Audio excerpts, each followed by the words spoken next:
The humid air of Naval Base Norfolk hung thick with tension as Lieutenant Sarah Chen stepped off the transport helicopter. Her boots hit the tarmac with purpose, each step echoing the determination that had carried her through 8 years of military service.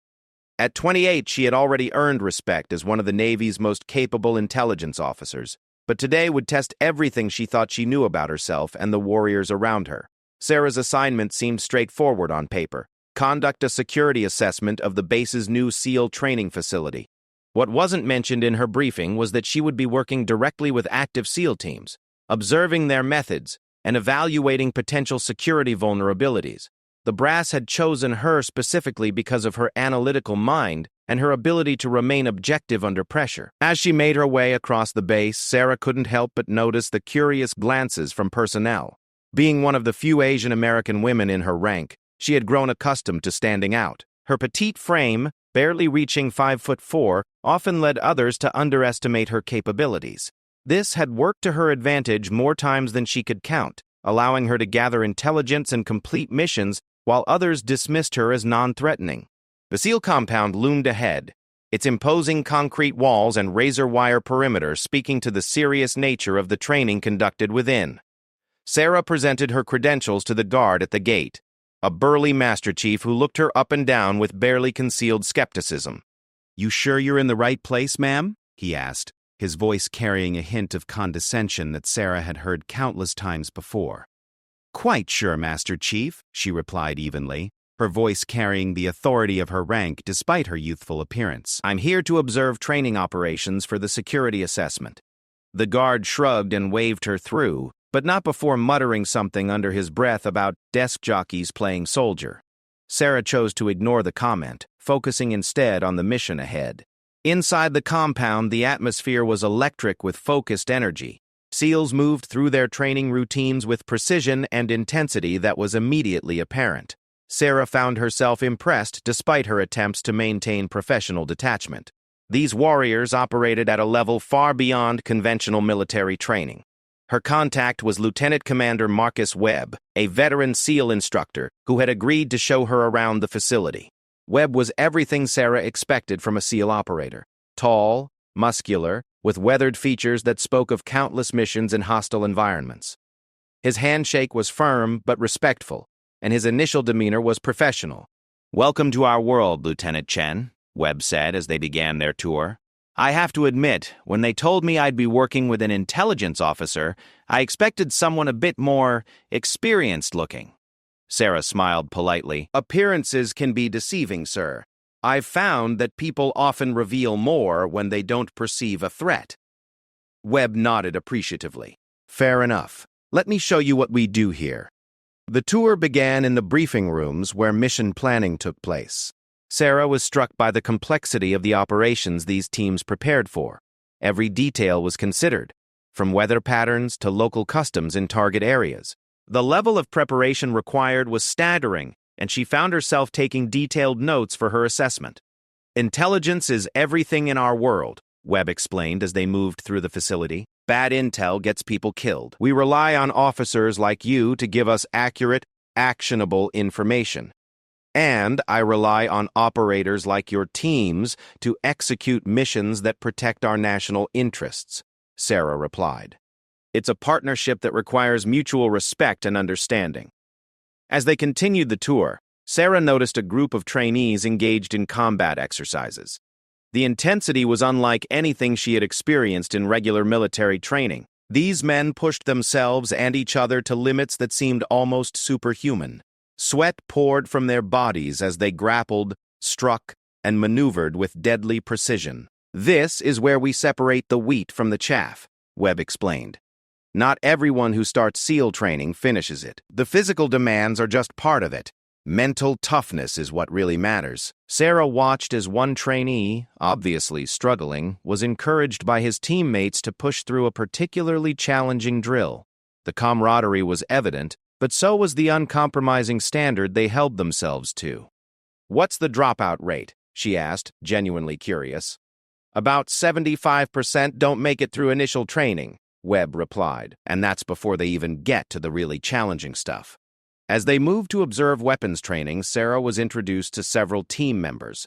Most were polite but distant, clearly viewing her as an outsider. She understood their perspective. In their world, trust was earned through shared hardship and proven capability under fire. One team member, however, stood out for his particularly cold reception. Petty Officer First Class Jake Morrison was a mountain of a man, standing well over 6 feet with arms like tree trunks. His shaved head and intense stare gave him an intimidating presence that he clearly enjoyed projecting. "So you're the one who's going to tell us how to do our jobs," Morrison said when Webb introduced them, his tone making it clear this wasn't a question. "Actually, I'm here to assess security protocols and identify potential vulnerabilities," Sarah replied calmly. "I'm not here to change your training methods." Morrison snorted. "Right. Another desk jockey who thinks reading reports makes them an expert on what we do." The tension was immediate and palpable. Sarah could see Webb preparing to intervene, but she held up a subtle hand to indicate she could handle the situation. "You're right that I haven't been through SEAL training," she acknowledged, "but I have been in combat zones, and I've seen what happens when security is compromised. My job is to make sure that doesn't happen here." "Combat zones?" Morrison laughed, a harsh sound. "What, sitting in an air-conditioned command center looking at computer screens?" Sarah felt her temper flare but kept her voice level. "Actually, I spent 18 months in Afghanistan working with special operations teams. I've been shot at, I've seen friends die, and I've made decisions that saved lives. So no, I don't just read reports." The revelation seemed to surprise Morrison, but it didn't soften his attitude. If anything, it seemed to make him more confrontational. "Afghanistan, huh? Well, that's cute. But this isn't some dusty village where you can hide behind real soldiers. This is our house, and we don't need some tiny little girl telling us how to run it." The insult was deliberate and designed to provoke a reaction. Sarah could see the other team members watching to see how she would respond. This was clearly a test, and how she handled it would determine how the rest of her assignment would go. "I understand your concerns," she said carefully, "and I respect what you do here. All I ask is the same professional courtesy in return." Morrison stepped closer, using his size to try to intimidate her. "Respect is earned, sweetheart, and you haven't earned anything yet." The nickname was the final straw, but Sarah maintained her composure. Years of military service had taught her to pick her battles, and this wasn't the time or place for a confrontation. "I'll keep that in mind," she replied coolly. Webb finally stepped in. "That's enough, Morrison. Lieutenant Chen is here on orders, and you'll treat her with the respect her rank deserves." Morrison backed off, but the challenge in his eyes remained. "Of course, sir. My apologies if I seemed unwelcoming." The insincerity in his voice was obvious to everyone present, but the moment passed without further incident. Sarah made a mental note that Morrison would likely be a problem throughout her assignment. As the tour continued, Sarah observed more training exercises and interviewed several personnel about security procedures. The SEALs were impressive in their professionalism and skill, but she also noted several potential vulnerabilities that would need to be addressed in her report. The day's observations concluded with a demonstration of close-quarters combat techniques. Sarah watched as teams practiced room clearing and hostage rescue scenarios. The precision and coordination required was extraordinary, and she found herself genuinely amazed by their capabilities. "Impressive," she commented to Webb as they watched one team execute a flawless breach and clear operation. "These guys are the best in the world at what they do," Webb agreed. "But they're also human, which means they can make mistakes. That's why assessments like yours are important." As the day wound down, Sarah prepared to return to her temporary quarters to compile her initial observations. The assignment was proving more challenging than she had anticipated, not because of the technical aspects, but because of the interpersonal dynamics she would need to navigate. Morrison's hostility was concerning but not unexpected. She had encountered similar attitudes throughout her career, particularly from individuals who felt threatened by competent women in positions of authority. The key was to remain professional while not allowing herself to be undermined or disrespected. Walking back across the base as the sun set, Sarah reflected on what she had seen.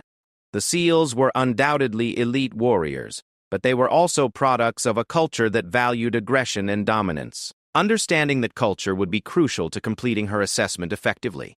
Her phone buzzed with a message from her commanding officer, asking for a preliminary report.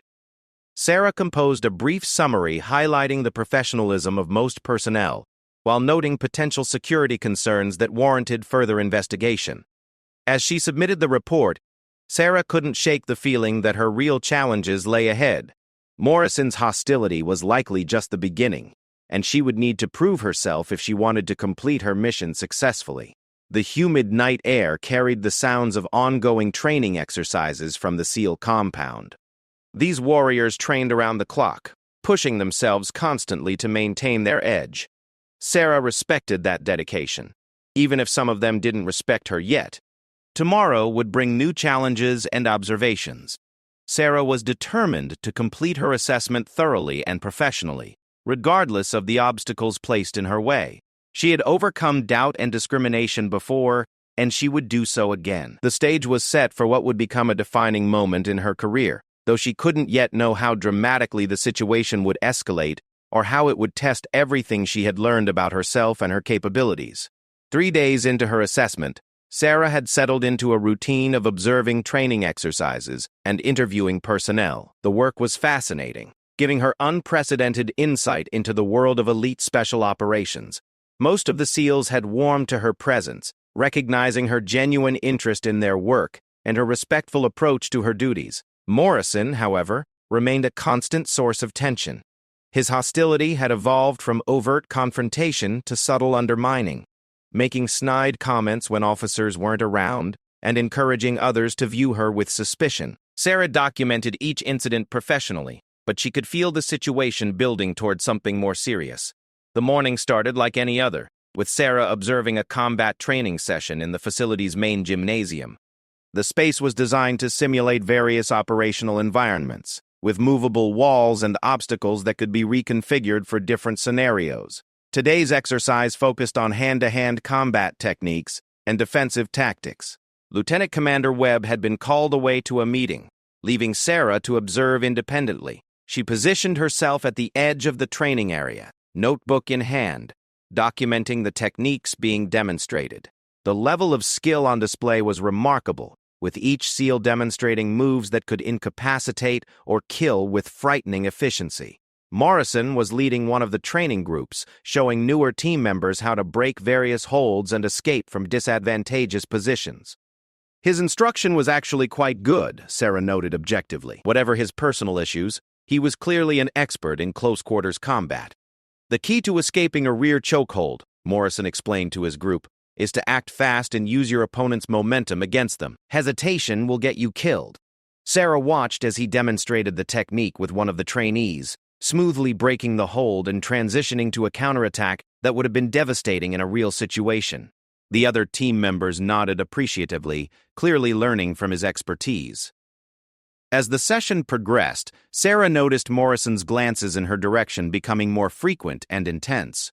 She could sense something building, a tension that went beyond their previous encounters. When Webb wasn't around, Morrison seemed to feel more free to express his antagonism. During a break in the training, Morrison approached the water station near where Sarah was standing. His movement was deliberate, and she could tell he was planning something. "Learning a lot over there, Lieutenant?" he asked, his voice carrying that familiar edge of sarcasm. "The training is very impressive," Sarah replied neutrally. "The level of skill your team demonstrates is remarkable." Morrison laughed, but there was no humor in it. "Skill, huh? Let me ask you something. Do you think reading about these techniques in a manual is the same as actually knowing how to use them?" Sarah sensed the trap in his question, but answered honestly. "Of course not. Practical application is essential for true understanding." "Exactly," Morrison said, his voice taking on a predatory quality. "So how can you properly assess what we do if you've never actually done it yourself?" Other team members had stopped their conversations and were now watching the exchange. Sarah realized this was becoming a public challenge, one that Morrison had carefully orchestrated. "My assessment focuses on security protocols and administrative procedures," she replied carefully. "I'm not here to evaluate your combat techniques." "But you're taking notes on our training methods," Morrison pressed. "How do you know if what you're observing is effective if you've never been tested yourself?" The challenge was becoming explicit, and Sarah could see the other SEALs waiting to see how she would respond. This was clearly something Morrison had been building toward, a moment he saw as his chance to humiliate her and prove his point about her qualifications. "I rely on objective observation and established metrics," Sarah said, maintaining her professional demeanor despite the increasing pressure. Morrison stepped closer, invading her personal space. "Metrics," he repeated mockingly. "That's exactly the problem with people like you. You think everything can be reduced to numbers on a page? I think data and analysis are important tools for understanding complex situations," Sarah replied evenly. "Let me propose something," Morrison said loudly, ensuring everyone in the gym could hear. "Since you're here to assess our capabilities, why don't you participate in a demonstration? Get some real-world experience to inform your analysis." The suggestion was clearly designed to put her in an impossible position. If she refused, she would appear weak and validate Morrison's criticisms about her being a desk jockey. If she agreed, he would likely use the opportunity to humiliate her in front of the entire team. Sarah looked around the gym, noting the expectant faces of the other SEALs. Some looked uncomfortable with Morrison's approach, but none were willing to intervene. This was his show, and they were curious to see how it would play out. "What kind of demonstration did you have in mind?" Sarah asked, surprising Morrison with her willingness to engage. A predatory smile spread across his face. "Just some basic defensive techniques. Nothing too complicated for someone with your limited experience." The insult was subtle but clear, and Sarah felt her anger rising. Years of similar challenges had taught her to channel that anger into focus rather than letting it cloud her judgment. "I suppose I could participate in a brief demonstration," she said calmly. "If it will help me better understand the training methods." Morrison's grin widened. He had clearly expected her to back down, and her acceptance caught him off guard for just a moment before his confidence returned. "Excellent," he said, clapping his hands together. "Let's set up a simple scenario. I'll demonstrate a basic chokehold, and you can show us how someone with your training would respond." Sarah nodded, though she was acutely aware of the trap being set. Morrison outweighed her by at least 80 pounds and had years of specialized combat training. In a fair demonstration, she would be at a severe disadvantage. But Sarah had learned long ago that fair fights were rare, both in combat and in military politics. She had survived and thrived by being smarter than her opponents, not stronger. The other team members formed a loose circle around the demonstration area, their expressions ranging from curious to concerned. Some clearly thought Morrison was going too far, but military hierarchy and team loyalty prevented them from speaking up. Morrison began explaining the scenario to the gathered audience. "This is a common situation in close-quarters combat. An attacker approaches from behind and attempts a chokehold to incapacitate their target. The defender needs to react quickly and decisively to survive." Sarah listened carefully, not just to Morrison's words but to his tone and body language. She could sense his confidence, his certainty that he would easily overpower her and make his point about her inadequacy. "The key," Morrison continued, "is to stay calm under pressure and use proper technique. Panic will get you killed faster than anything else." He positioned himself behind Sarah, his hands near but not yet touching her neck. "Ready, Lieutenant?" Sarah took a deep breath and nodded. "Ready." Morrison's hands closed around her throat with surprising speed and force.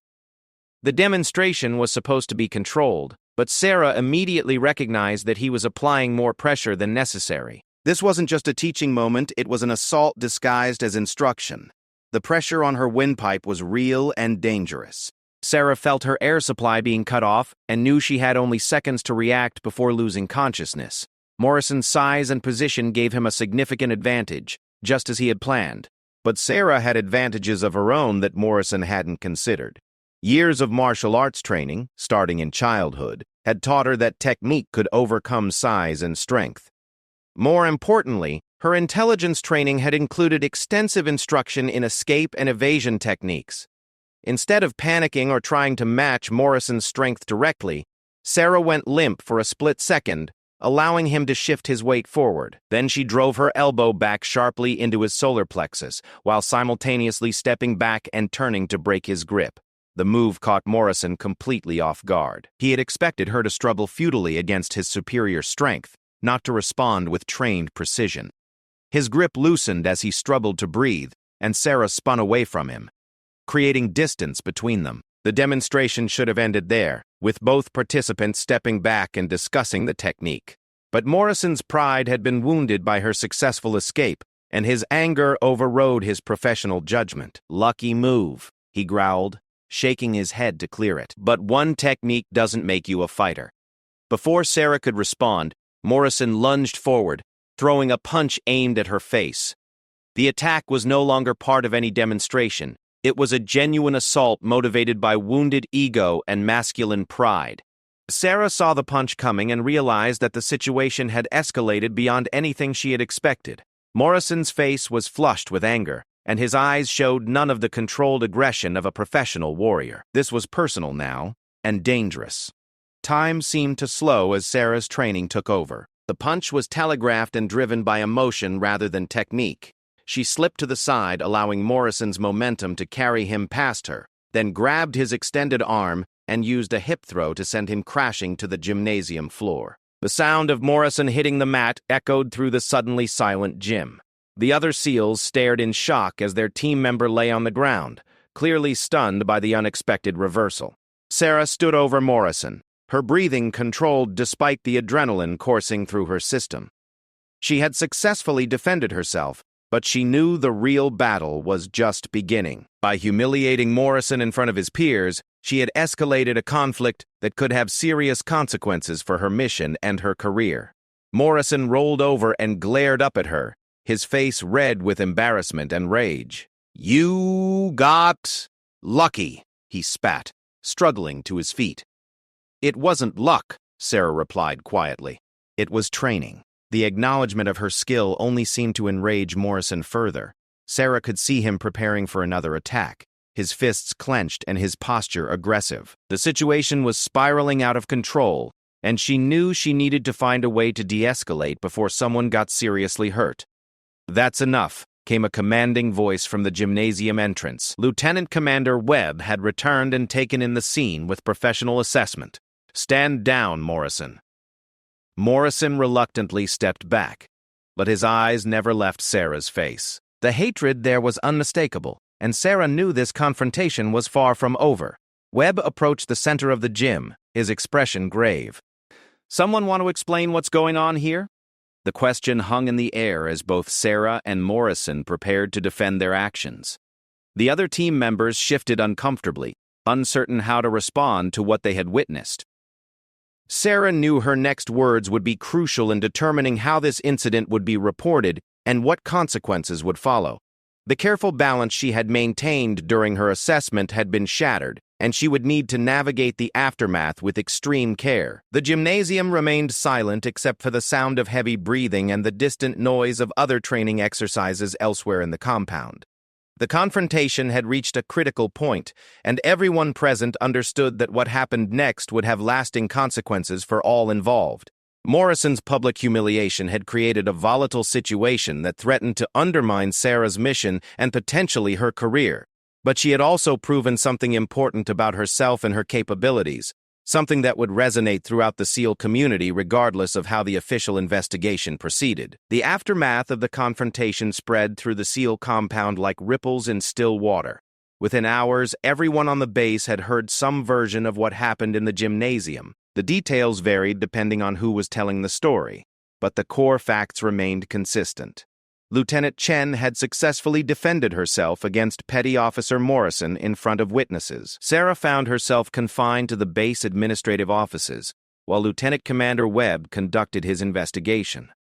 The sterile environment was a stark contrast to the kinetic energy of the training areas she had been observing, and the isolation gave her time to reflect on how dramatically her situation had changed. The official questioning had been thorough but professional. Sarah had provided a detailed account of the incident, emphasizing Morrison's escalation from a training demonstration to an actual assault. She had been careful to present the facts objectively, avoiding any characterization that might seem vindictive or emotional. Webb had listened without comment, taking notes and occasionally asking for clarification. His expression remained neutral throughout the interview, giving Sarah no indication of how he viewed the situation or what recommendations he might make to his superiors. Lieutenant Chen, Webb had said as the interview concluded, "I need to ask you directly, do you believe Petty Officer Morrison intended to harm you?" The question was crucial, and Sarah had considered her answer carefully. "I believe the situation escalated beyond his original intentions, but yes, his final attack was genuine and dangerous." Webb had nodded grimly. "That's my assessment as well.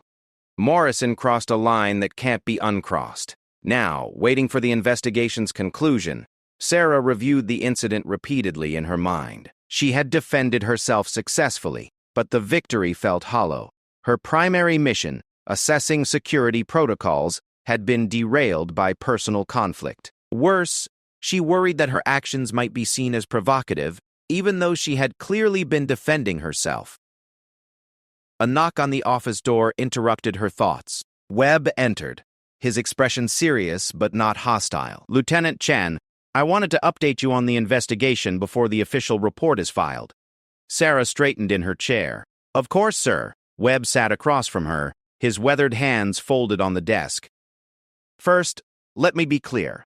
You acted appropriately in defending yourself. Morrison's behavior was unacceptable and will be addressed through official channels." Relief washed over Sarah, though she maintained her professional composure.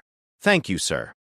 "However," Webb continued, "the incident has created complications for your assessment mission. Some team members are questioning whether your presence has become disruptive to training operations." Sarah had expected this concern. "I understand their perspective, sir.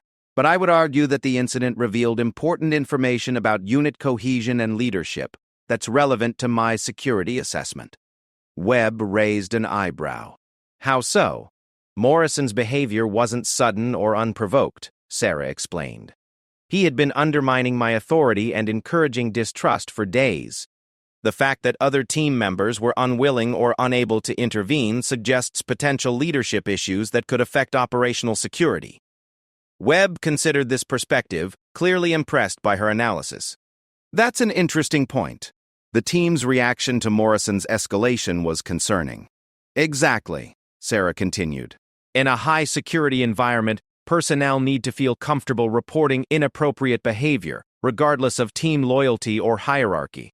Morrison's actions created a hostile environment that could discourage legitimate security reporting." Webb leaned back in his chair, studying Sarah with new respect. "You've managed to turn a personal confrontation into actionable intelligence. That's impressive." "It's my job to see patterns and identify vulnerabilities," Sarah replied. "The human element is often the weakest link in any security system." Their conversation was interrupted by another knock. Master Chief Rodriguez, the senior enlisted leader for the SEAL teams, entered with a grim expression. "Sir, we have a situation developing that you need to know about." Webb's attention immediately shifted. "What kind of situation?" Rodriguez glanced at Sarah uncertainly. "It involves Morrison and some of his supporters. They're not happy with how the investigation is proceeding." Webb's jaw tightened. "Explain." "There's talk about the investigation being unfair, about Lieutenant Chen getting special treatment because she's an officer and—" Rodriguez paused, clearly uncomfortable. "And what, Master Chief?" Webb's voice carried a warning edge. "And because she's a woman, sir.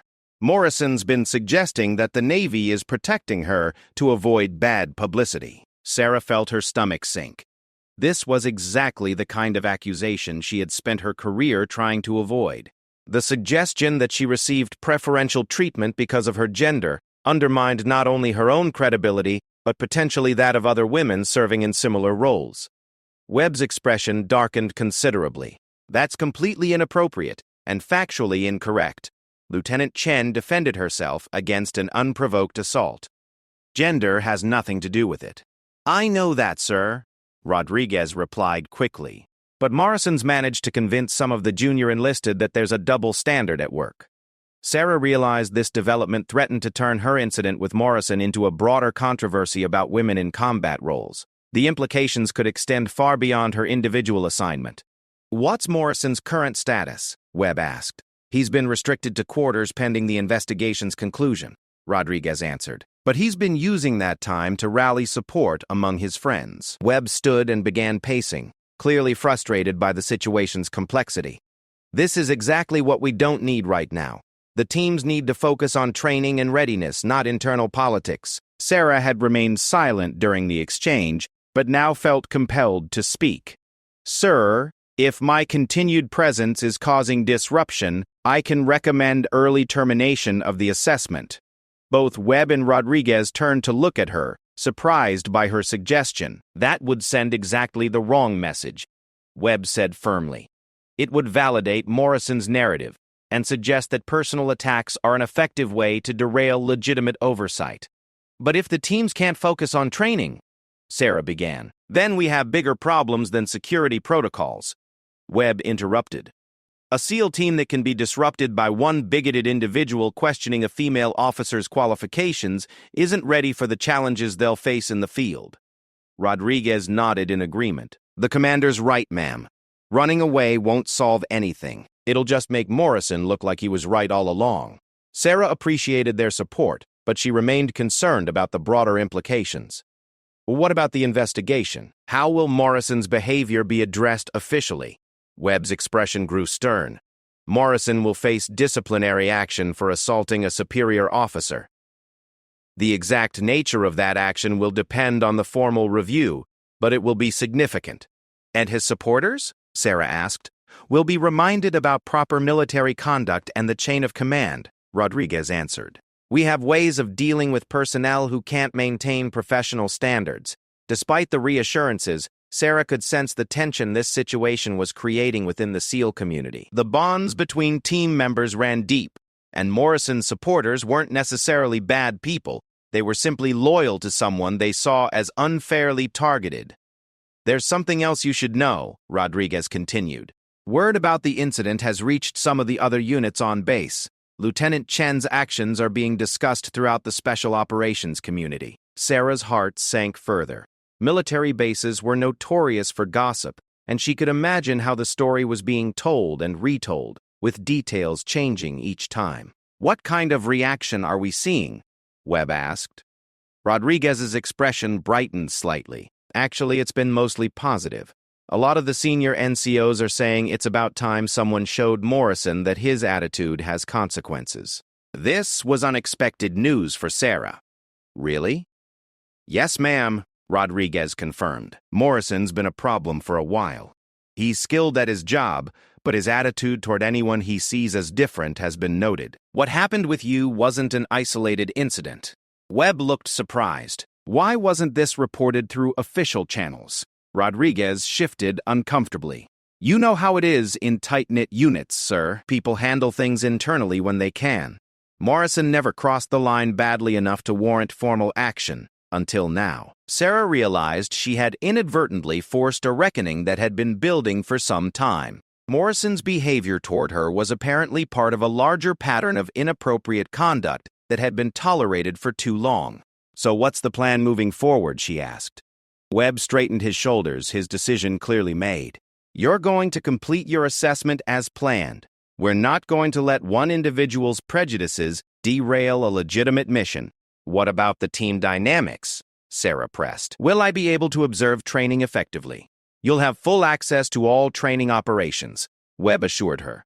And I'll personally ensure that you're treated with the respect your rank and mission deserve. Rodriguez added, plus, there are plenty of team members who want to work with you. They're curious about your background and impressed by how you handled Morrison.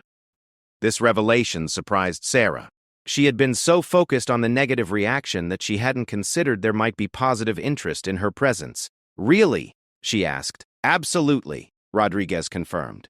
Some of the guys are saying they want to learn some of the techniques you used. They're professionals, and they recognize skill when they see it. Webb smiled for the first time since the incident. Maybe this situation will turn out to be beneficial after all. Sometimes it takes a crisis to reveal character. As the meeting concluded, Sarah felt cautiously optimistic about completing her mission successfully. The incident with Morrison had been traumatic and disruptive, but it had also clarified important dynamics within the unit that were relevant to her security assessment. Walking back across the base that evening, Sarah reflected on the unexpected turns her assignment had taken. What began as a routine security evaluation had become a test of her personal courage and professional competence. More importantly, It had forced a confrontation with issues of respect and equality that extended far beyond her individual situation. The challenges ahead remained significant. Morrison's supporters wouldn't give up easily, and completing her assessment while navigating the political fallout would require careful diplomacy.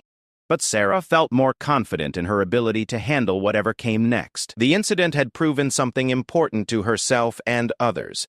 She belonged in this environment not because of special treatment or lowered standards, but because of her competence and character. That knowledge would sustain her through whatever challenges lay ahead. 2 weeks after the confrontation with Morrison, Sarah's assessment had taken on dimensions she never could have anticipated. What started as a routine security evaluation had evolved into a comprehensive study of leadership dynamics, unit cohesion, and the challenges facing modern military integration. Morrison had been transferred to another unit pending formal disciplinary proceedings, removing the immediate source of tension from the SEAL compound. However, his departure had created an opportunity for Sarah to observe how the teams adapted to change and addressed internal conflicts, insights that proved invaluable for her security assessment. The reaction from the broader SEAL community had been overwhelmingly professional. Word of Sarah's successful defense against Morrison had spread throughout the Special Operations Network, earning her a level of respect that typically took years to establish. More importantly, it had sparked conversations about standards of conduct and mutual respect that many senior leaders felt were long overdue.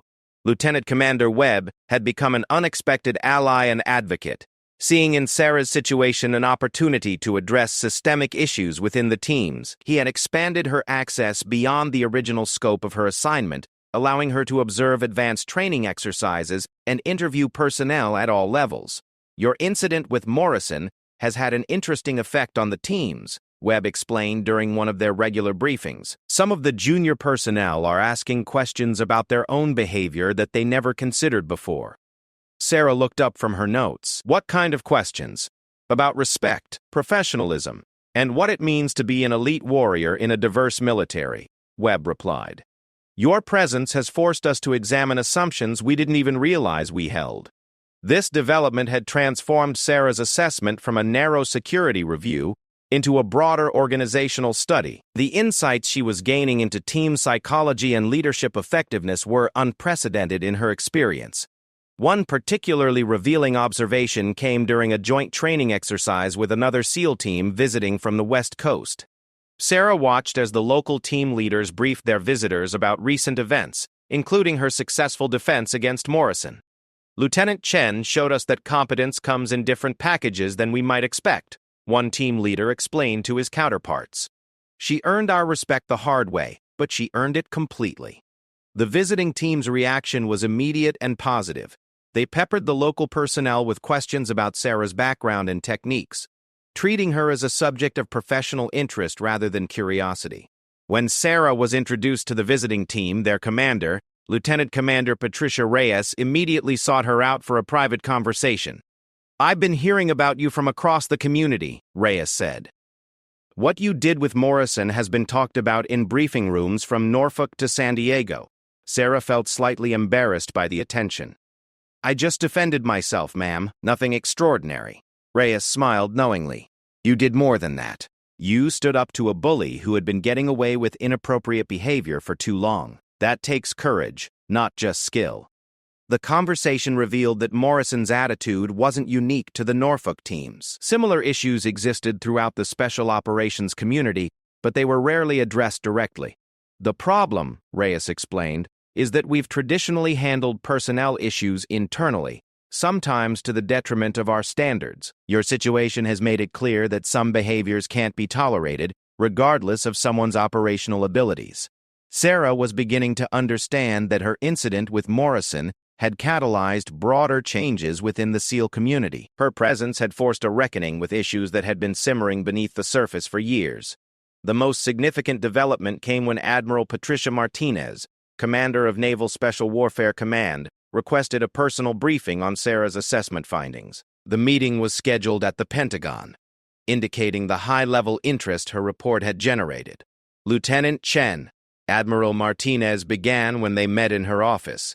Your assessment has raised important questions about our culture and leadership standards. I'd like to hear your perspective on what you've observed. Sarah had prepared extensively for this meeting, knowing that her recommendations could influence policy across the entire special operations community. Ma'am, my observations suggest that the SEAL teams maintain exceptional operational standards while facing some challenges in adapting to the changing composition of our military. She began diplomatically. Admiral Martinez leaned forward. Speak plainly, Lieutenant. What specific issues did you identify? Sarah took a deep breath. The incident with Petty Officer Morrison revealed systemic tolerance for inappropriate behavior toward personnel who don't fit traditional profiles. While most team members maintain professional standards, a minority create hostile environments that could compromise operational security. How so? The Admiral asked. Hostile work environments discourage reporting of security concerns, Sarah explained. Personnel who feel unwelcome or threatened are less likely to communicate effectively with leadership, potentially allowing security vulnerabilities to go unaddressed. Admiral Martinez nodded thoughtfully. That's a perspective I hadn't considered. What recommendations would you make? Sarah presented a comprehensive plan, addressing leadership training, reporting mechanisms, and accountability measures. The proposals were carefully crafted to enhance effectiveness rather than impose external mandates.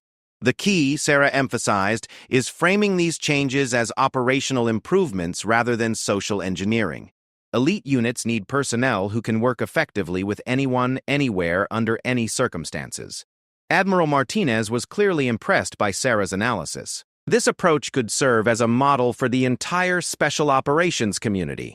Would you be willing to expand your assessment to other units? The offer was both exciting and daunting. Sarah realized her career was about to take an unexpected turn toward organizational development and culture change within elite military units. I would be honored to contribute to that effort, ma'am, she replied. Over the following months, Sarah found herself at the center of a quiet revolution within the special operations community. Her assessment methodology and recommendations were implemented across multiple SEAL teams, with measurable improvements in unit cohesion and operational effectiveness. The changes weren't dramatic or sudden, but they were significant. Reporting mechanisms were strengthened, leadership training was enhanced, and standards of conduct were clarified and enforced more consistently. Most importantly, the culture began to shift toward greater inclusivity without compromising operational excellence. Team members learned to value competence regardless of its source, recognizing that diversity could enhance rather than threaten their effectiveness. 6 months after her confrontation with Morrison, Sarah received an unexpected visitor at her new assignment in Washington, D.C. Master Chief Rodriguez had requested a meeting to update her on developments at Norfolk. Lieutenant, I wanted you to know how things have progressed since you left, he said as they sat in her Pentagon office. I hope the changes have been positive, Sarah replied. Rodriguez smiled broadly. More than positive. The teams are performing better than ever, and morale has actually improved since we addressed the behavior issues. He went on to explain that Morrison's departure had allowed other team members to express concerns they had previously kept to themselves. The resulting conversations had strengthened unit bonds and improved communication across all levels. Most importantly, Rodriguez continued, we've had 3 female personnel request assignment to SEAL support roles, citing your example as inspiration. They know they'll be judged on their competence. This news was particularly meaningful to Sarah.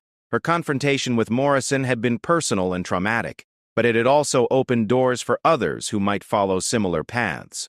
As Rodriguez prepared to leave, he handed Sarah a small package. This is from the teams at Norfolk. They wanted you to have it. Inside was a SEAL Team Trident pin, engraved with the words, Courage Under Fire, Honorary Team Member. The gesture was deeply moving, representing acceptance by one of the military's most exclusive communities. They voted unanimously to present this to you, Rodriguez explained. You earned it the hard way, but you earned it completely. Looking back on the events that had transformed her career, Sarah recognized how a moment of crisis had revealed hidden strengths and created unexpected opportunities.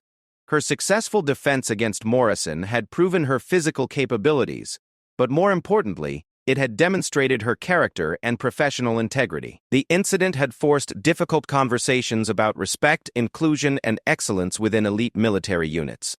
While not everyone embraced change immediately, the improvements in unit effectiveness and morale validated the approach Sarah had recommended. Her new role, developing organizational assessment protocols for special operations units, allowed her to apply lessons learned from the Norfolk experience to broader challenges facing the military. The work was more complex and influential than anything she had previously imagined possible. Most significantly, Sarah had discovered that true strength came not from avoiding difficult situations, but from meeting them with competence, integrity, and courage. Her confrontation with Morrison had been unpleasant and potentially dangerous, but it had also been transformative. The SEAL community had learned that excellence could come from unexpected sources and that diversity of background and perspective could enhance rather than threaten their legendary capabilities. For an organization built on adapting to any environment and overcoming any obstacle, this lesson proved invaluable. As Sarah prepared for her next assignment, developing similar assessment protocols for Army Special Forces units, she carried with her the knowledge that change, though difficult, was possible even in the most tradition-bound organizations.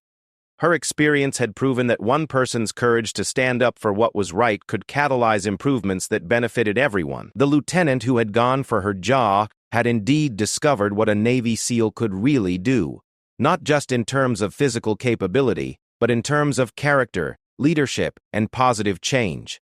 The story of Sarah Chen and Jake Morrison became part of SEAL training lore, cited in leadership courses as an example of how individual courage could drive organizational improvement. More importantly, it served as a reminder that true warriors fought not just external enemies, but also internal challenges that threatened their unit's effectiveness and integrity. In the end, both Sarah and the SEAL community emerged stronger from their confrontation, proving that even the most difficult situations could become catalysts for positive change when met with professionalism, courage, and a commitment to excellence that transcended traditional boundaries.